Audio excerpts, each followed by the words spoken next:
అన్నా నన్ను వదిలేసేయండి అన్నా. అయ్యో ఇక ఈను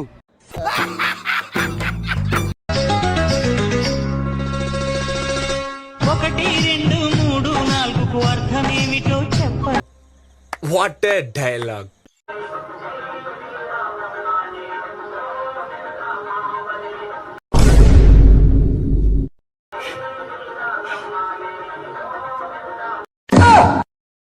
ఈ కామెంట్లు పెట్టి ఏం అర్థం అవుతుందంటే వీళ్ళు అక్క అక్క అని మళ్ళీ అక్క కొద్ది ఎంగే రకాలు వీళ్ళు.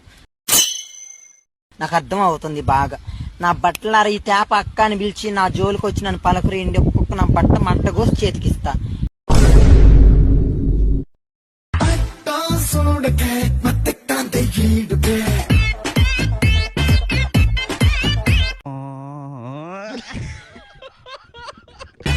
ఒంట్లో వేడికే పిచ్చెక్కుతోంది నాడికే